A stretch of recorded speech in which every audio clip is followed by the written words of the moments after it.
Chapter 5. The Deplorable Word. The children were facing one another across the pillar where the bell hung, still trembling, though it no longer gave out any note. Suddenly they heard a soft noise from the end of the room, which was still undamaged. They turned quick as lightning to see what it was. One of the robed figures, the furthest off one of them all, the woman whom Diggory thought was so beautiful, was rising from its chair. When she stood up, they realized that she was even taller than they had thought, and you could see at once, not only from her crown and robes, but from the flash of her eyes and the curve of her lips, that she was a great queen. She looked round the room and saw damage and saw the children, but you could not guess from her face what she thought of either, or whether she was surprised. She came forward with long, swift strides. "Who has awakened me? Who has broken the spell?" she asked. "I think it must have been me," said Diggory. "You!" said the queen, laying her hand on his shoulder. A white, beautiful hand, but Diggory could feel that it was strong as steel pincers. "You? But you are only a child, a common child. Anyone could see at a glance that you have no drop of royal blood or noble blood in your veins. How did such as you dare to enter this house?" "We've come from another world, by magic," said Polly, who thought it was high time that the queen took some notice of her as well as Diggory. "Is this true?" said the queen, still looking at Diggory and not giving Polly even a glance. "Yes, it is," said he. The queen put her other hand under his chin and forced it up so that she could see his face better. Diggory tried to stare back, but he soon had to let his eyes drop. There was something about hers that overpowered him. After she had studied him for well over a minute, she let go of his chin and said, "You are no magician. The mark of it is not on you. You must only be a servant of the magician. It is on another's magic that you have traveled here." "It was my Uncle Andrew," said Diggory. At that moment, not in the room itself, but from somewhere very close, there came first a rumbling, then a creaking, then a roar of falling masonry, and the floor shook. "There is great peril here," said the queen. "The whole palace is breaking up. If we are not out of it in a few minutes, we shall be buried under the ruin."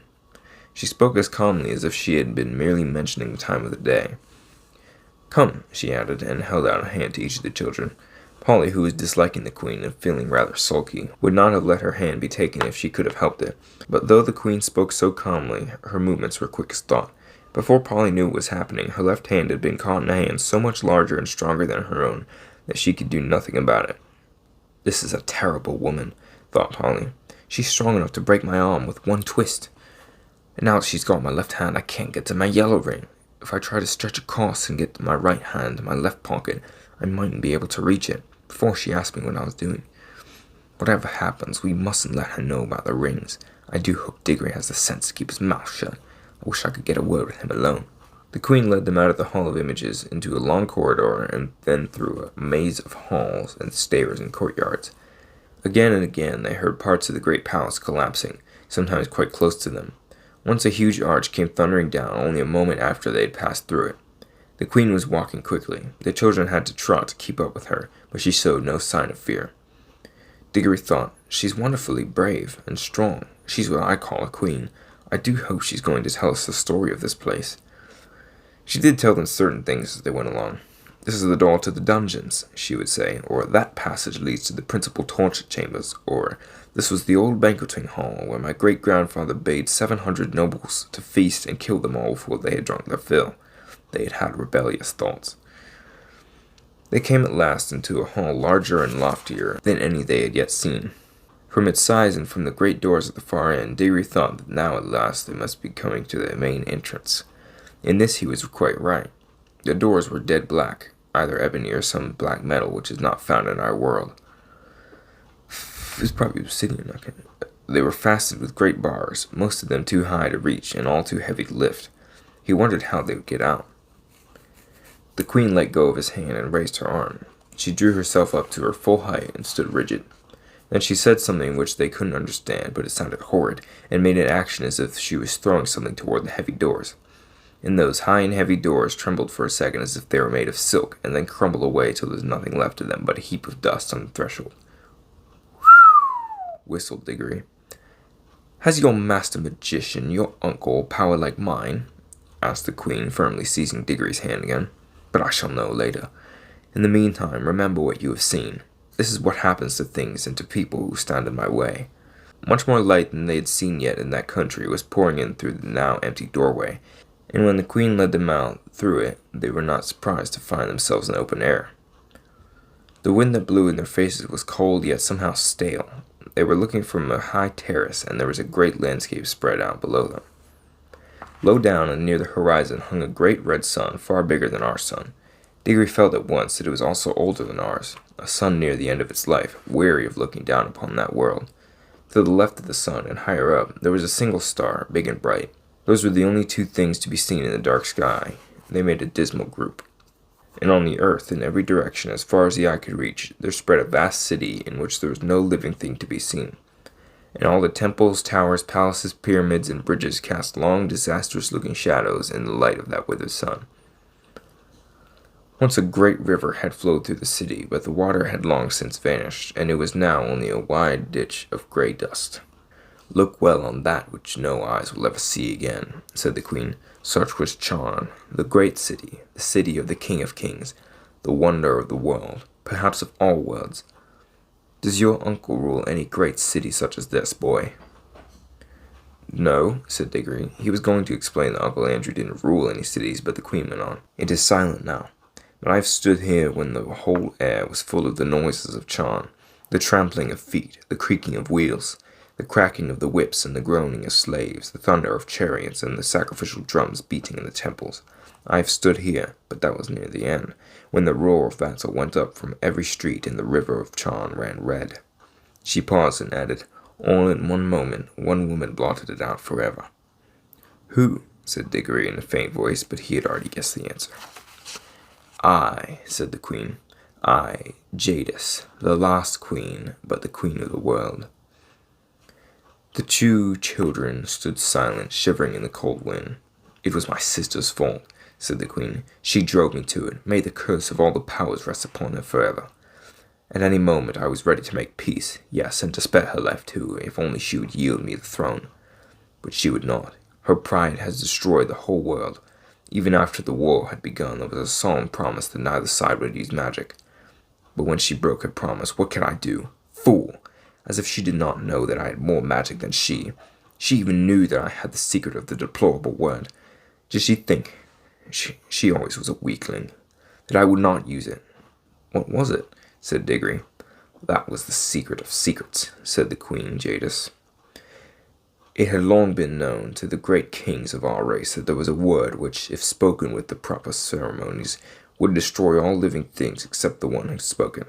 But the ancient kings were weak and soft-hearted, and bound themselves and all who should come after them with great oaths never to even seek the knowledge of that word.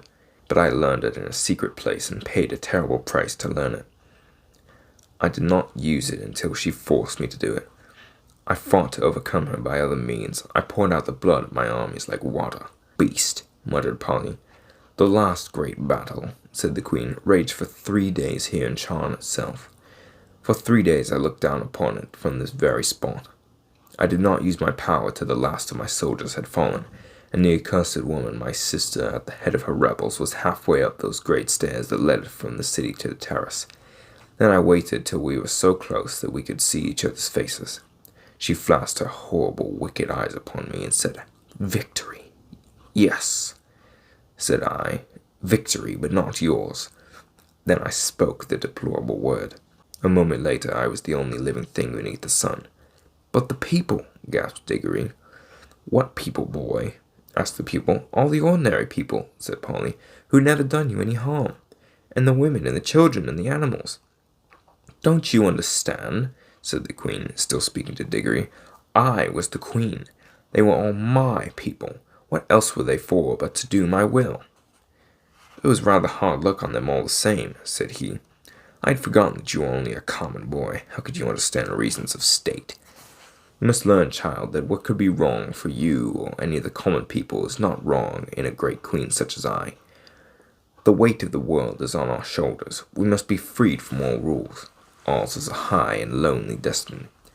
Diggory suddenly remembered that Uncle Andrew had used the exact same words, but they sounded much grander when Queen Jadis used them, perhaps because Uncle Andrew was not 7 feet tall and dazzlingly beautiful. "And what did you do then?" said Diggory. I had already cast strong spells on the hall where the images of my ancestors sit, and the force of those spells was that I should sleep among them, like an image myself, and neither food nor fire, though it were 1,000 years, till one came back and struck the bell and awoke me. Was it the deplorable word that made the sun like that? Asked Diggory. Like what? Said Jadis. So big, so red, and so cold. It had always been so, said Jadis, at least for hundreds of thousands of years. Have you a different sort of sun in your world? Yes, it's smaller and yellower, and it gives a good deal more heat. The Queen gave a long-drawn "Ah," and Diggory saw on her face that same hungry and greedy look which he had seen lately on Uncle Andrew's. So, she said, yours is a younger world. She paused for a moment to look once more at the deserted city, and if she was sorry for all the evil she had done there, she certainly didn't show it, and then said, Now let us be going. It is cold here at the end of all the ages. Going where? Asked both the children. Where? Repeated Jadis in surprise. To your world, of course. Polly and Diggory looked at each other aghast. Polly had disliked the Queen from the first, and even Diggory, now that he had heard the story, felt like he had seen quite as much of her as he wanted. Certainly she was not at all the sort of person women liked to take home, and if they did like, they didn't know how they could. What they wanted was to get away themselves, but Polly couldn't get at her ring, and of course Diggory couldn't go without her. Diggory got very red in the face and stammered, our world, I didn't know you wanted to go there. What else were you sent here for, if not to fetch me? Asked Jadis. I'm sure you wouldn't like our world at all. It's not her sort of place, is it, Polly? It's very dull, not worth seeing, really. It will be worth seeing when I rule it, answered the Queen. Oh, but you can't, said Diggory. It's not like that. They wouldn't let you, you know. The Queen gave a contemptuous smile. Many great kings, she said, thought that they could stand against the House of Charn, but they all fell, and their very names are forgotten. Foolish boy, do you think that I, with my beauty and magic, would not have your whole world at my feet before a year is past? Prepare your incantations and take me there at once. This is perfectly frightful, said Diggory to Polly. Perhaps you fear for this uncle of yours, said Jadis, but if he honors me duly, he shall keep his life and his throne. I am not coming to fight against him. He must be a very great magician, if he has found how to send you here.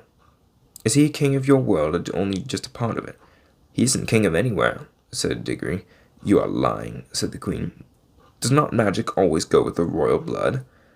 Who ever heard of common people being magicians? I can see the truth, whether you speak it or not. Your uncle is the great king and the great enchanter of your world, and by his art he has seen the shadow of my face in some magic mirror or some enchanted pool, and for the love of my beauty he has made a potent spell which shook your world to its foundations and sent you across the vast gulf between world and world to ask my favor and bring me to him. Answer me, is that not how it was? Well, not exactly, said Diggory. Not exactly, shouted Polly. Why, it's absolute bosh from beginning to end. Minions! Cried the Queen, turning in rage upon Polly and seizing her hair at the very top of her head where it hurts most. But in doing so, she let go of both the children's hands. Now! Shouted Diggory. And quick! Shouted Polly. They plunged their left hands into their pockets. They did not even need to put the rings on. The moment they touched them, the whole of that dreary world vanished from their eyes. They were rushing upward, and a warm green light was growing nearer overhead.